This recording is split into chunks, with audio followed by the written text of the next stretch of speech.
Shalom and welcome to Temple Talk. This is Yitzhak Ruven speaking to you from Jerusalem, Israel. Today is the third day of the incredible month of Nisan, 5781. It is the 16th of March, 2021. This coming Shabbat, we read Parshat Vayikra.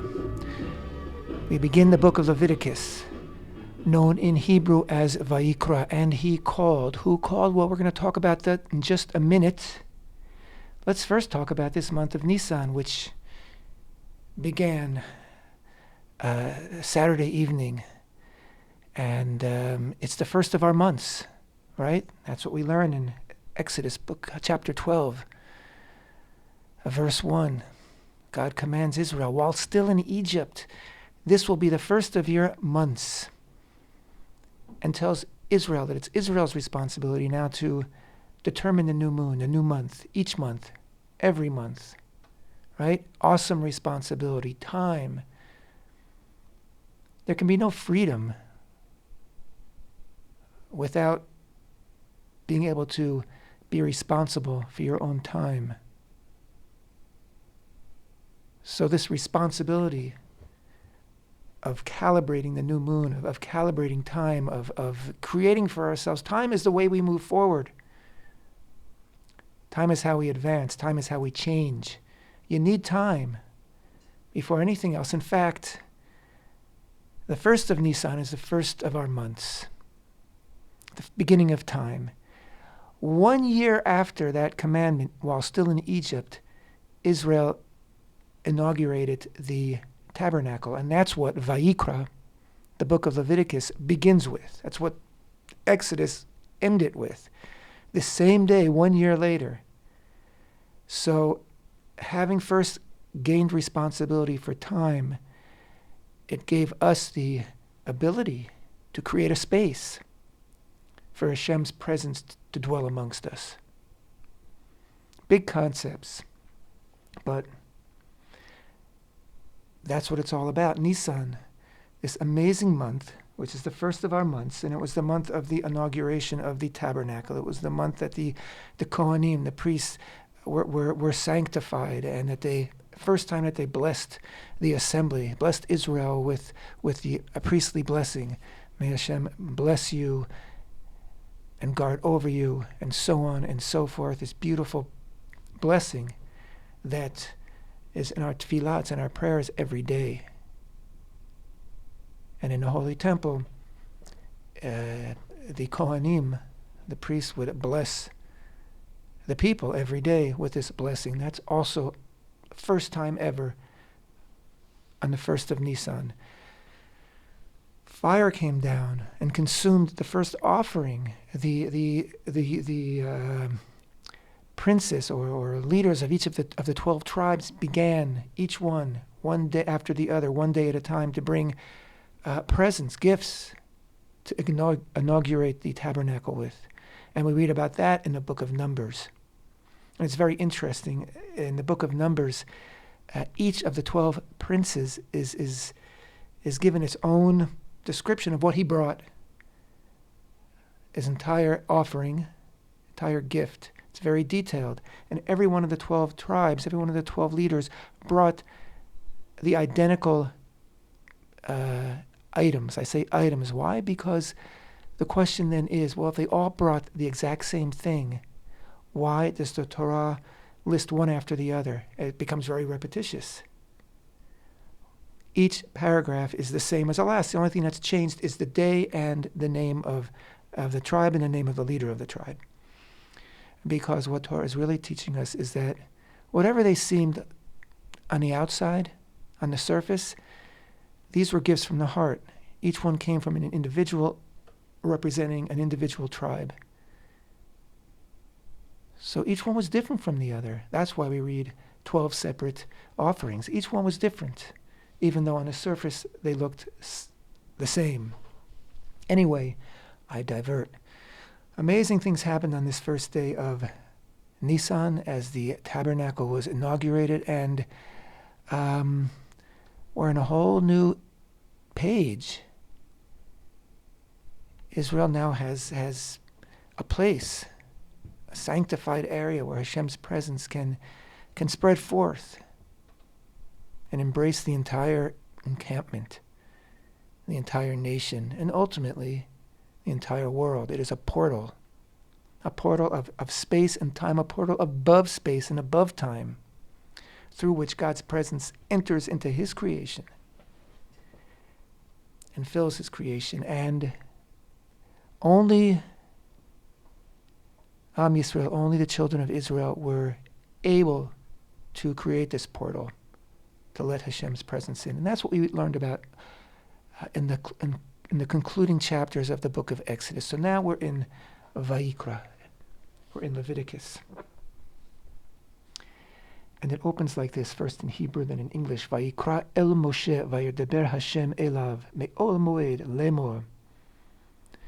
דבר אל בני ישראל ואמרת עליהם אדם כי יקריב מכם קורבן לשם מן הבהמה, מן הבקר ומן הצאן, תקריבו את קורבנכם. He called to Moshe, and Hashem spoke to him from the tent of meeting, saying, Speak to the children of Israel and say to them, when a man among you brings an offering to Hashem from animals, from the cattle, or from the flock, shall you bring your offering. So, this is the beginning of the description of how things are going to work inside the tabernacle / later in history, the Holy Temple. We're going to be talking a lot about Korbanot, a lot about animal offerings, a lot about drawing closer to Hashem offerings. We're going to discuss that in a minute. But first, before we get into this amazing topic of what these offerings, the Korbanot, were all about, what was it all about? Let's just look at that first opening verse one more time in English. He called to Moshe, and Hashem spoke to him from the tent of meeting. In Hebrew, Vayikra, he called, and he called is one word, not three, and he called one word, Vayikra. And there's no name attached to it. We don't know who is doing the calling here. And then it says, and Hashem spoke to him, right?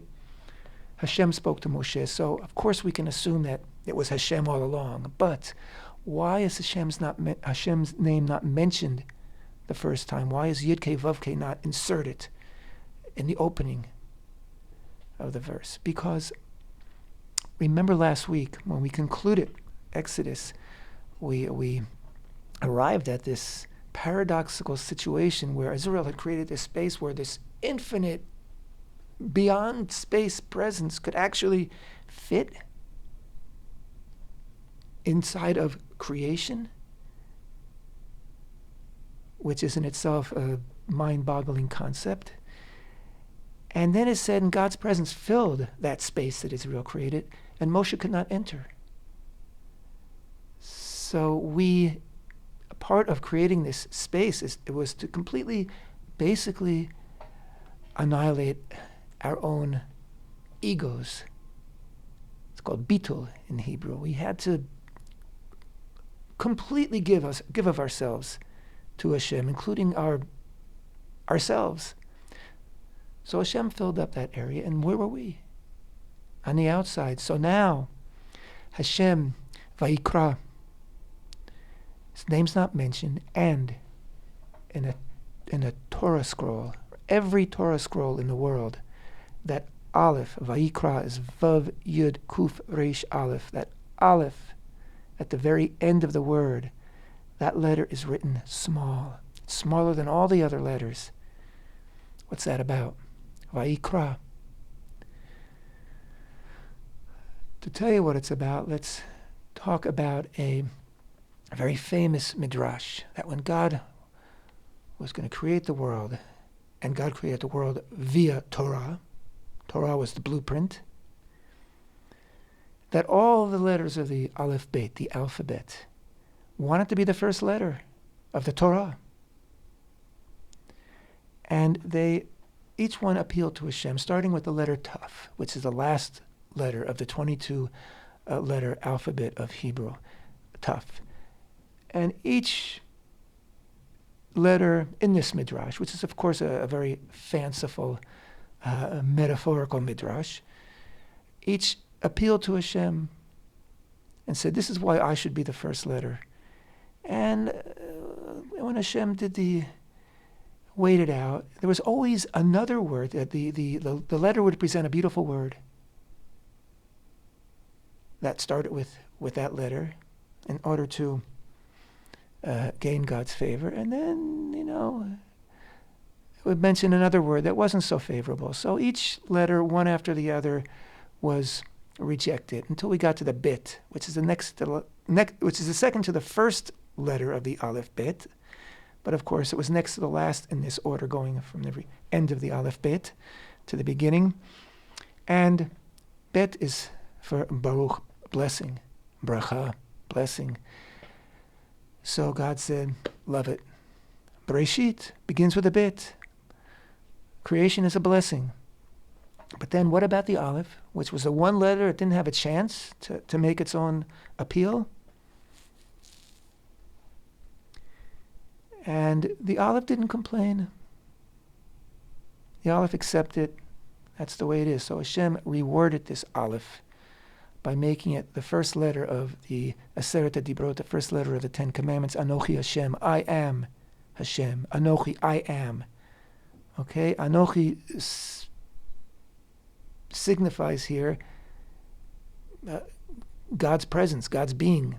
And so in Vayikra, when that aleph of Anochi is shrunk down, it's also the aleph of Ani. Both words, Anochi and Ani, means me.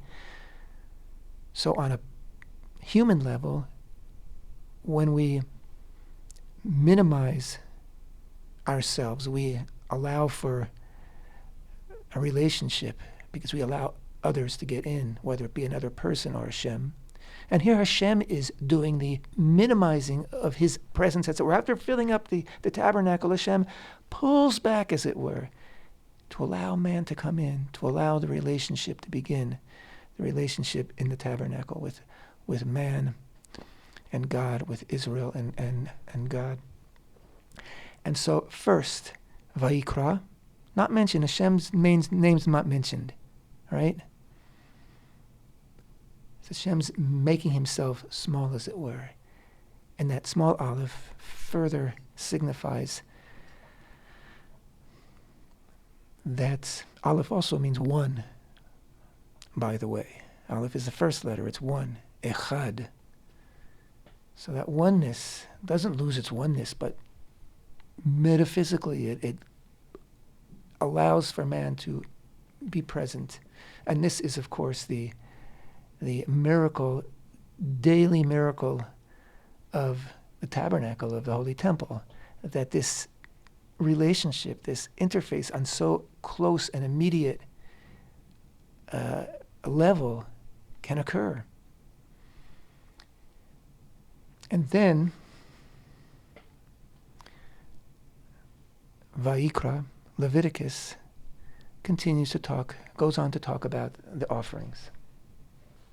So, after this beautiful introduction, where we see this love, I mean, that's what love is, making space for another. Love between Hashem and Israel. We immediately leap into the subject of the offerings.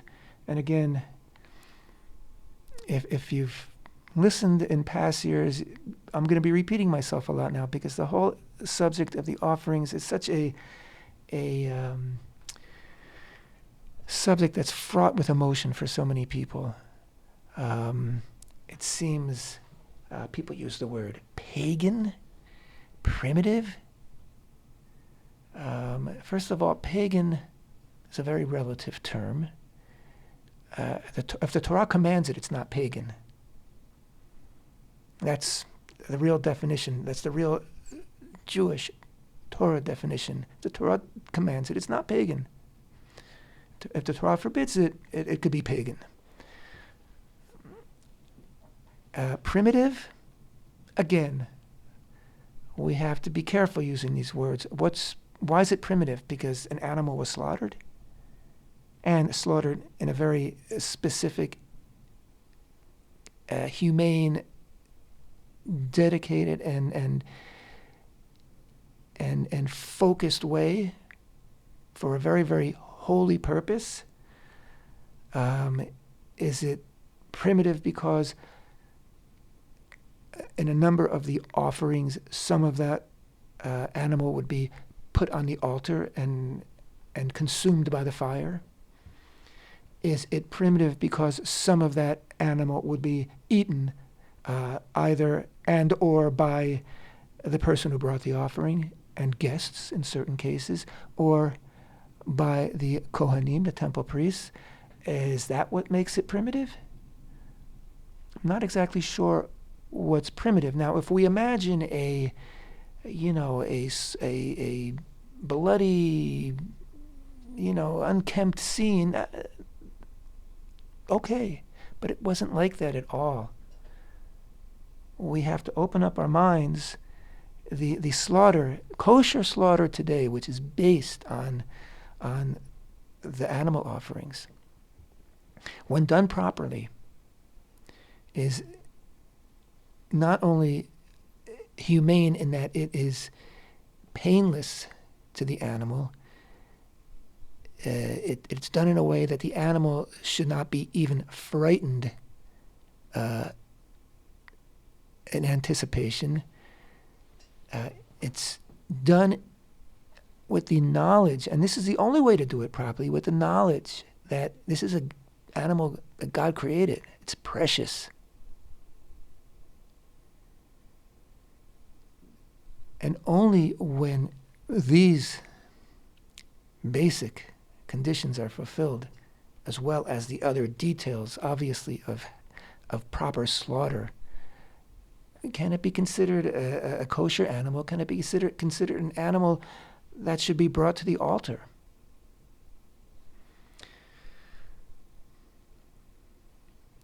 So what does it do? What does this offering do? What does it affect? The offering in Hebrew is a korban, and it is from the root word lekarev, to bring near, to draw near. Korban is a drawing near offering. That's what every korban, every offering in the Holy Temple was for the purpose of drawing near, the person bringing the offering, to draw nearer to Hashem. It wasn't a, quote, sacrifice. It wasn't something, that we have to give up. It wasn't a tax. It wasn't, taking away from our who we are. Offering is a much better word because we're offering ourselves up, really. But again, in Hebrew, lekarev korban, to draw close. That's what it's all about. It's very unfortunate that in English there are no better words, really, for korban other than, I would say the best word is offering. I avoid very scrupulously, I avoid using the word sacrifice. It's just off the mark. It's not what it's all about. And again, we read many times that Hashem doesn't need our offerings. They're not for Hashem's edification. They're for our edification. So when we read, as we read later, a few verses later, in Vayikra, in fact, verse 13, chapter 1, verse 13, I'm going to read the second half of that. Causes it to go up in smoke on the altar. It is a burnt offering, a fire offering, a satisfying aroma to Hashem. Reach nichoach laHashem. This concept of satisfying aroma. And again, reach nichoach. Sometimes it's called sweet savor. Sometimes a satisfying or a pleasant aroma. And so again, we think, oh, fire smells good. Everybody loves, I shouldn't say everybody. Many people love, the smell of animal flesh on an open grill, right?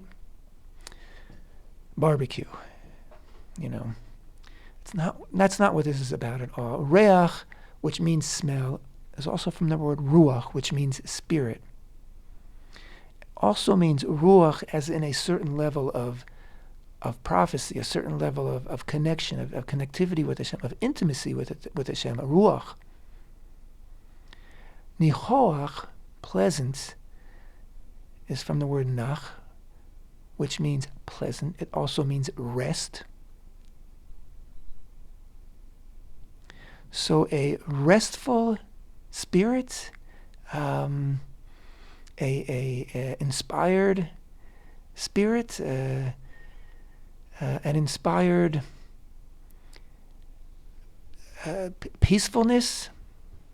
These would be perhaps more accurate ways, more incisive ways of translating reach nichoach. But what it's really all about is there's an expression in Hebrew, nachat ruach, which again means rest for the soul, rest for the spirit.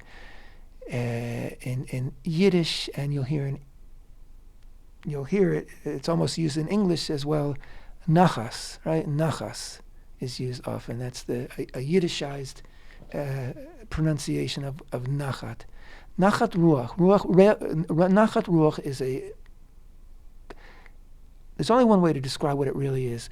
When a parent sees their child achieve something, whether it's walking for the first time or when drawing a picture and handing it to their parent, the parent, or graduating, whatever, the parent gets nachat ruach, nachat ruach, pleasure from seeing their child, grow. And that reach nichoach is just another form of that expression. God gets pleasure from our expression of wanting to draw nearer. God gets pleasure that we want to connect. And our desire to connect and God's response with this nachat ruach, this beaming parental love for what's going on,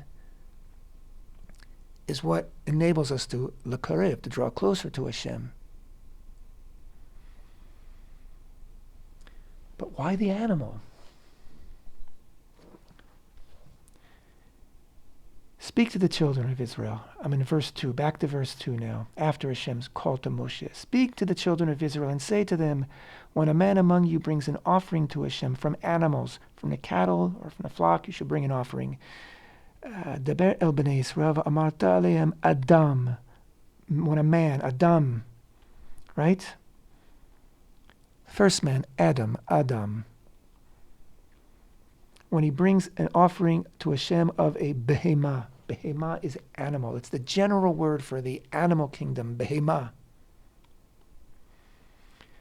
Adam is the word for man. Let it be known that Adam starts with the word letter aleph, which is, as we talked about before, it's the godly aspect of man. It's our reaching above. It's our connection to Hashem, aleph. Dam, dalet mem, the second and third letters of Adam. Dam is blood. It's our physicality. It's our connection to this world. So that's who's making an offering, this creature that God created, the finest of all God's creations, which is part in heaven, as it were, and part on earth. It's part transcending and reaching out to Hashem, and it's part a physical being with physical needs. So we take this behemah, which is this physical being, living being, a behemah, an animal, and we bring that nearer to Hashem. We makarev it, makriv it. We're making an offering of it. It's like we are making an offering of our own physicality for the sake of devoting ourselves entirely to Hashem, drawing near to Hashem. This whole relationship is to draw nearer. We've got to let go of ourselves more, and that's what the korban enables the bringer of the korban to do. It's an enabler. It's a catalyst that allows us to temporarily relieve ourselves of this animal need, this weight, this physicality, that both enables our spiritual growth and can also inhibit it when we're not doing what we should be doing. That's why there's this partnership, really, between man and the animal being offered. We're all God's creatures. We're created on the sixth day. And there's a partnership here. And this animal is elevated on man's behalf, and man is elevated.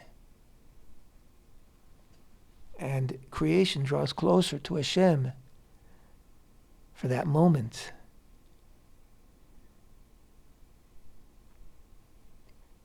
Maybe longer than that moment. So that is, I believe, the real heart of what a korban, what an offering is all about. That's why it is the center of much of the service, much of the avodah in the Holy Temple. Now,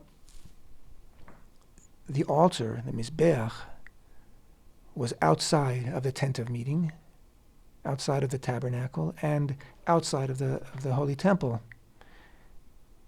in later years. Inside the temple and inside the tabernacle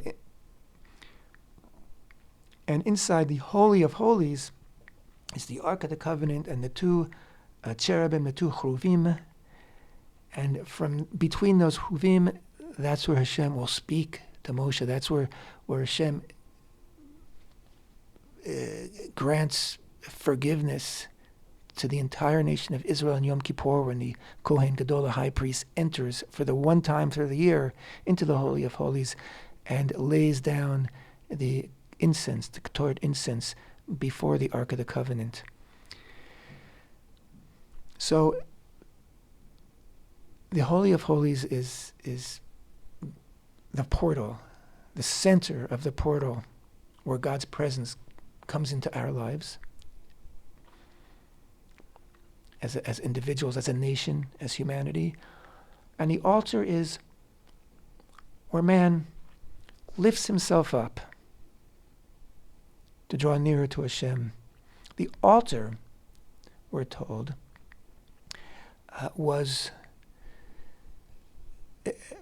stood in the place where the tree of knowledge stood, where man first sinned, man first distanced himself from Hashem, right? That's what a sin is. You distance yourself from Hashem. You mess up, you miss the mark, and by doing so, you create a distance. So on that place, that same spot, and from that same earth, right? Man was created from the earth, from the dust of the earth, and that dust of the earth in that spot was gathered up from the entire globe and turned into man. And of course, the altar is made of earth. And so on that spot where man first created a distance between himself and Hashem, that same spot is where we can draw back nearer, and we can makariv ourselves by offering korbanot, offerings. That's really it in a nutshell. And again, according to Midrash, Adam and Chava, Adam and Eve, after they sinned, I don't really like that English word either, but after they ate from the fruit of the tree of knowledge and distanced themselves from Hashem, they did tshuva, they repented, and they made an altar and they made an offering. This is a midrash. It's not written in the Torah. It's Torah she'ba'al peh, it's oral Torah. But it is written that Cain and Abel built an altar and made offerings. It is written that Noach built an altar and made offerings, and so on and so forth. So the altar was always man's expression. Man wanted to draw nearer to Hashem. And this is how man, early man, first generation man, conceived of how to do it. And you know what? It pleased God. It pleased God that man wanted to draw nearer to Hashem, which is why the altar and this concept of the Korban, of the offering, were adopted by Hashem and made part of the service of the divine service in the Tabernacle, Holy Temple, because it's so important to Hashem, it's so dear to Hashem, it's so precious to Hashem. We have to maintain this connection, and forces are always threatening to drive us apart, which is why we have to constantly draw nearer.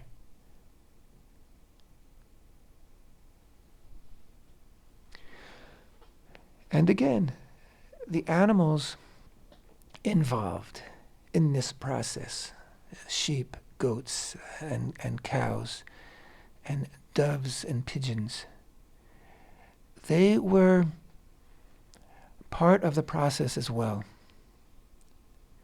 The Holy Temple, this space beyond space, this time beyond time, was life itself. There was no death in the Holy Temple. Everything was pure. So this offering didn't take a live animal and turn it into a dead animal. There was something else going on here. Life was created with this relationship, with this drawing nearer to Hashem. And this is really important to try to get a handle on. You know, a lot of people, a lot of very good mitzvah keeping Jews are uneasy about offerings and don't like the idea of the offerings being renewed for the Holy Temple, but maybe a Holy Temple without animal offerings. There are other offerings. There's the first fruits, and there are grain offerings, and there's, of course, the incense offering. But, maybe we don't want to do the animal, and maybe we don't. I don't know. You know what? I didn't see anywhere in the Torah that it said that we would ever stop. That at a certain time we won't, be doing these. So I don't know really where that idea comes up from, but one thing I do know, none of us know really what it was all about. I gave you my conjecture. I gave you what I think it's about based on a lot of time spent trying to understand it. But it's my understanding. None of us have experienced it. So we don't know. Shabbat, this amazing moment in reality where we take great pleasure, and Hashem takes great pleasure in us every week. Describe it to someone who's never experienced it. Good luck. But give someone a chance to experience it, and I get it. I think it's the same with the offerings. We just won't know till we get there. I see that my time has run out. I hear that my time has run out. Thank you so much for being with me. Temple Talk.